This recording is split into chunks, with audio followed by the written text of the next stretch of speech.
लेकिन जाहिद साहब, अभी तक जैसा आपने भी जिक्र किया कि कांटेक्ट किया गया पीसीबी, लेकिन अब तक कोई जवाब नहीं दिया गया। पीसीबी खामोश है, लेकिन हम देखते हैं कि एशिया कप सुपर 4 का मरहले तक पहुंच चुका है, लेकिन अब तक इंडियन मीडिया की जानिब से कोई नया इशू बनाया जा रहा है। पहला इशू सेटल हुआ और अब एक बार फिर से ये ख़त लिखने का इशू। क्या लगता है, अभी मैच भी है, ये मैच भी तसल्ली से होगा संडे को, या फिर से कोई लगाई जाती है कि मामलात सेटल हो जाएंगे या कोई नया इशू क्रिएट करेंगे? देखें, अभी तक जो इंडियन मीडिया है, मैं कि इंडियन एक चैनल को देख रहा था जिसमें उन्होंने इस चीज़ को उठाया हुआ था कि पाकिस्तान शिकस्त के डर से संडे का मैच खेलने से इनकार कर देगा। अब आपको पता है, जब से एशिया कप हुआ है दूर की कोड़ी लाता है इंडियन मीडिया, सोशल मीडिया हो या मोदी मीडिया हो। हालांकि उनमें भी बहुत से लोग ऐसे हैं जो पाक भारत मैच देखना चाहते हैं, बड़े सुकून से खेल देखना चाहते हैं। बैरून मुल्क जो कह लें, इंडिया और पाकिस्तान से जो बाहर हैं, दोनों मुल्कों के लोग, शहरी फैन, वो सारे अपने दोस्ती और भाईचारे में और एक साथ बैठे होते हैं। लेकिन क्योंकि इंडियन मीडिया है, उन्होंने उधार की खाई हुई है, उन्होंने ये तनकीद करनी होती है, कोई ना कोई दूर की लाते हैं। जो मैंने कहा था कि उसमें वो इंडियन मीडिया ने बाकायदा के बड़े इंडियन चैनल ने इस इशू को उठाया हुआ था कि पाकिस्तानी टीम अब पहला मैच हार गई है, दूसरा मैच खेलना नहीं चाहती, तो कोई बहाने ढूंढ रही है कि इसका बाइकाट कर दिया जाए। हालांकि यहाँ हम पाकिस्तान में बैठे हैं, कतन किसी ने नहीं देखा। हाँ, ये ठीक है, हमारे फैंस या हम खुश नहीं हैं पाकिस्तान की कारकर्दगी से, और ज़ाहिर है पाकिस्तानी टीम में कमज़ोर टीम दिखाई देती है। इंडियन टीम ऑन पेपर भी बहुत बेहतर है, प्रैक्टिकली भी काफ़ी बेहतर है, लेकिन ये हमने कभी नहीं सुना कि पाकिस्तान जो है संडे का मैच नहीं खेलेगा या बाइकाट कर देगा। क्योंकि वो तो एक ही इशू अलग था कि पीसीबी ने एक डिमांड की, मुतालबा किया कि मैच रेफरी जो है एंडी पाइक्राफ्ट जो है वो बाइस्ड हैं और वो न्यूट्रल नहीं है, इसलिए उनको हटाया जाए। लेकिन एंड पे जाहिर है अगर पीसीबी का मौक़िफ़ है कि उन्होंने माजरत की है, इंडियन मीडिया ये चला रहा है कि उन्होंने माजरत नहीं की। माजरत को जब हम उर्दू में लिखते हैं तो माफ़ी भी लिखते हैं, तो इसलिए एक खिचड़ी पकी हुई है दोनों मुल्कों के दरमियान, आईसीसी और एसीसी के दरमियान। फिर एसीसी ने जैसे अपने खुद कहा कि उन्होंने इजलास भी 30 को तलब किया, 28 को इसका फाइनल है, तो यकीनी तौर पर जो है ये एक फर्स्ट क्रिएट हुआ हुआ है और दुनिया क्रिकेट जो है इसका तमाशा देख रही है। इसमें थोड़ा सा मैं ऐड करूंगा, ये जो जिस वीडियो को लेकर आईसीसी ने शोर मचाया है कि पाकिस्तान के खिलाफ एक्शन लिया जाए, तो यहाँ पर एक दिलचस्प सूरत हाल है कि ये जो मैच की वीडियो बनी है, जो मैच रेफरी के हवाले से, माफ़ी के हवाले से वीडियो बनाई गई थी, इसमें ये सारा प्लेयर मैच ऑफिशियल एरिया भी है। इसमें पाकिस्तान मैच ऑफिशियल तो उनको इतनी तौर पर अलाउ है वहाँ पर जाना, लेकिन आप मुझे बताएं कि वहाँ पर आईसीसी के नुमाइंदे हैं जो इस एरिया में उनको दाखिले की इजाज़त नहीं है कवानीन के तहत। एसीसी के वहाँ पर नुमाइंदे बैठे हुए हैं कमरे में, उनको भी इजाज़त नहीं है। तो फिर अगर आईसीसी पाकिस्तान क्रिकेट बोर्ड पर कोई जुर्माना करने जा रहा है, तो फिर क्या उन जो नुमाइंदे थे एसीसी और आईसीसी के, क्या उनके खिलाफ भी कोई कार्रवाई होगी? क्योंकि उन्होंने भी तो उस एरिया की खिलाफ वर्जी की है। बिल्कुल, देखना यही है कि आईसीसी की जानिब से क्या कार्रवाई की जाती है, और पिछले चंद दिनों में जो मामलात रहे, ये भी जानना, क्लैरिटी इस पर बहुत ज़रूरी है कि क्या पीसीबी और आईसीसी के दरमियान कोई इख्तलाफात, क्योंकि आईसीसी को भी इंटरनेशनल क्रिकेट काउंसिल कहा जा रहा है, क्योंकि बीसीसीआई का बहुत इन्फ्लुएंस है, और फिर उनके सरबराह जय शाह। कैसे हो सकता है कि मज़ीद कोई टेंशन पाकिस्तान और इंडिया के मैच से पहले क्रिएट ना हो और स्पिरिट ऑफ क्रिकेट की खिलाफ वर्जी ना की जाए? जाहिद साहब, इसके साथ साथ क्योंकि अब सुपर 4 मरहले के लिए टीम्स जो हैं वो हमारे सामने क्लियर हो चुकी हैं। कल का मैच हुआ, श्रीलंका ने अफगानिस्तान को जिस तरह से हरा दिया, 169 बनाया गया अफगानिस्तान की जानिब से, लेकिन फिर भी श्रीलंका ने चेस किया और ना सिर्फ खुद सुपर 4 के लिए पहुंचे, अफगानिस्तान को बाहर किया, बल्कि बांग्लादेश के लिए भी बड़ा आसान कर दिया सुपर 4 में पहुंचना। देखें, जब आपको याद होगा 3 मुल्की टूर्नामेंट हुआ था, सीरीज़ हुई थी वहाँ पे शारजा में, तो वहाँ भी हमारे एक दोस्त ने मीडिया से जिनका तल्लुक़ है, उन्होंने सवाल किया था राशिद खान पर कि आप एशिया की दूसरी बेस्ट टीम है। तो हमें याद है अच्छी तरह से कि हल्का सा मुस्कुराए भी थे सलमान आका इस पर। तो यकीनी तौर पर अगर माजी की परफॉर्मेंस देखें, हालिया दिनों की, पिछले T20 वर्ल्ड कप की परफॉर्मेंस देखें, तो अफगानिस्तान की परफॉर्मेंस जो है बहुत ही अच्छी दिखाई देती थी। आपको याद है सेमीफाइनल में आ रही थी T20 वर्ल्ड कप जो वेस्ट इंडीज़ और अमेरिका में हुआ था। लेकिन इस दफ़ा अगर देखा जाए कि अफ़गानिस्तान की वैसी टीम नहीं है, इसकी शायद एक बुनियादी वजह यह है कि अफ़गान जितने भी खिलाड़ी हैं उनके मुल्क में, अफ़गानिस्तान में तो क्रिकेट होती नहीं है, इंटरनेशनल टीम कोई भी नहीं आती, ये लीग खेलते हैं। और जब लीग खेलते हैं, अगर फ़र्ज़ करें श्रीलंका की जाकर लीग खेलेंगे तो जैसे ये रीड करते हैं दूसरों को, तो इनको भी रीड कर लिया गया। तो यहाँ हमने देखा है, कल के मैच का जिक्र किया, अब टॉस जीता अफगानिस्तान ने, राशिद खान ने पहले बैटिंग का फैसला किया। और मुझे याद है कल जब टॉस जीता तो उन्होंने खुद कहा कि बैटिंग जो है वो दिखाई देती है कि पिच जो है वो बैटिंग के लिए साजगार होगी, और 160 या 70 रन हम कर लेंगे तो हमारी बॉलिंग इस काबिल है कि हम श्रीलंका को रन बनाने से रोक सकेंगे। लेकिन हुआ इसके बिल्कुल बरक्स, और श्रीलंकन जो बॉलर थे मुकम्मल तौर पर छाए रहे अफगानिस्तान के बैट्समैन पर। अफगानी बैट्समैन देखा जाए गोरबाज इनका सबसे बड़ा हथियार था, बहुत ही अच्छा खेलते थे, लेकिन किसी भी मैच में वो बड़ी इनिंग्स नहीं खेल सके। 3 मुल्की सीरीज़ में सदीक अतल जो हैं वो बहुत अच्छा खेले, क्योंकि वो इमर्जिंग एशिया कप से आए थे। अब वो भी नाकाम दिखाई देते हैं। अज़मतुल्लाह उमर थे जो बेस्ट ऑलराउंडर जिनको कहा जाता है, उन्होंने नहीं खेला, और दरवेश रसौली को दोबारा डाला गया था, ये भी इमर्जिंग एशिया कप से आए थे। तो एक बैटिंग मुकम्मल दिखाई दी। 114 पर उनके 7 विकेटें गिर चुकी थी। लगता ऐसा था कि टीम 130-35 से ज़्यादा नहीं बनाएगी, लेकिन मोहम्मद नबी जिस किस्म की इनिंग्स खेल गए, वेला लागे उनका 22 साल के जो है लेफ्ट आर्म स्पिनर हैं, उनके पहले 3 ओवर्स देखें आप, एक में 7 रन बने, 2 में 5-5 रन बने। लेकिन मोहम्मद नबी जब फार्म में आए बड़ा ही महंगा पड़ा। मैं यहाँ तारीफ़ करना चाहूँगा बहरहाल श्रीलंका की, कि ऐसे शानदार कैच उन्होंने कर लिए हैं, 3 तो बाउंड्री पे बहुत ही क्लासिकल कैच लिए। लेकिन जो कैच ड्रॉप किया विला लागी ने, उस वक्त 5 रन पर थे मोहम्मद नबी, और उसका रिजल्ट भी टीम के साथ साथ विला लागी ने खूब भुगता, कि फिर उसी विला लागी को उन्होंने 5 छक्के लगा दिए, आखिरी ओवर में 32 रन बना दिए, और आखिरी 2 ओवर्स में 49 रन बनाए। तो राशिद खान की तवक्को के मुताबिक 169 रन तो बन गए, 170 का टारगेट था। लेकिन इसके जवाब में देखें कि श्रीलंकन बैट्समैनों ने कतन उसका प्रेशर नहीं लिया। कौशल मेंडिस जो उनके हैं शानदार खेले, उन्होंने शानदार इनिंग्स खेली।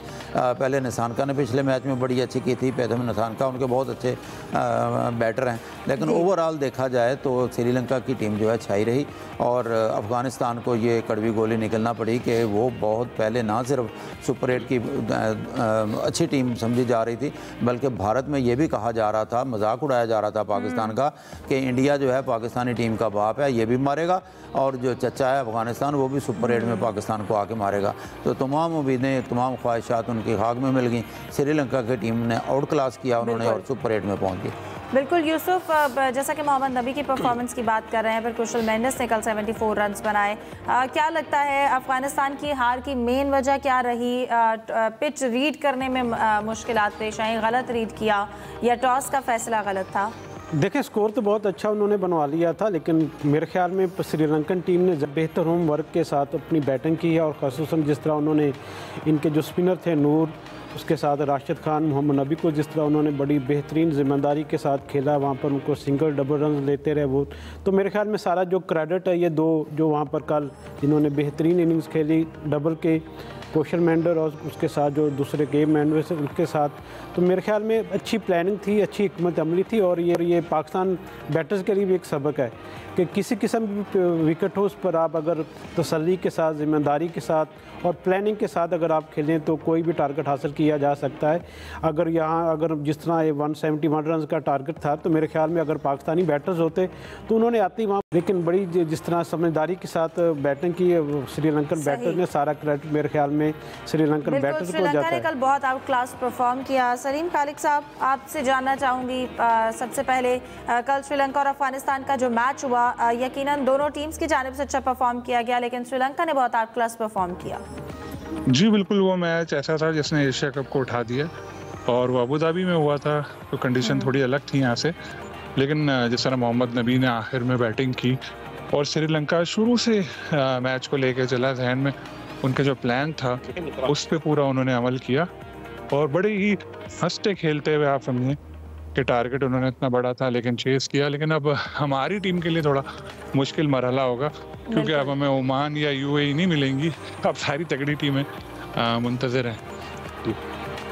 बिल्कुल, ये भी इस वक्त क्या कहेंगे, जिस वक्त जो सुपर 4 में चारों टीम्स गई हैं, पाकिस्तान, इंडिया, बांग्लादेश और श्रीलंका, क्या पाकिस्तान की टीम की कारकर्दगी अपने लिहाज से वो इस वक्त सबसे कमज़ोर टीम है?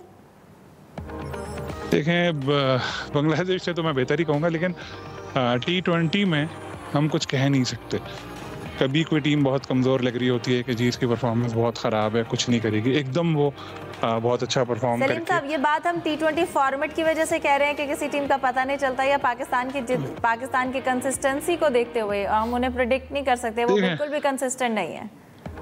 देखिए, आपने ना बहुत माशाल्लाह सही ने आपने बात पकड़ ली, क्योंकि ये बात मैं पाकिस्तानी होने के नाते कह रहा हूँ, क्योंकि बीइंग अ पाकिस्तानी हमेशा मुझे यही उम्मीद रहती है अपनी टीम से, चाहे वो ऑस्ट्रेलिया से भी खेले तो एकदम बड़ा ज़बरदस्त परफॉर्म कर जाए। तो हर बार की तरह इस बार भी है, लेकिन आपको पता है कि इंडिया के खिलाफ मैच बड़ा तगड़ा होगा और आपके सामने है कि पिछले मैच में क्या क्या मसाइल हुए। इसीलिए अभी इस बार जो हमारी टीम मैनेजमेंट ने उसने प्लेयर्स को यही बोला है कि जी अपने खेल पे पूरा कंसंट्रेट करो और बाकी जो मनफी बातें हैं, जो दूसरी चीज़ें हैं, उन पर बिल्कुल तवज्जो ना दो।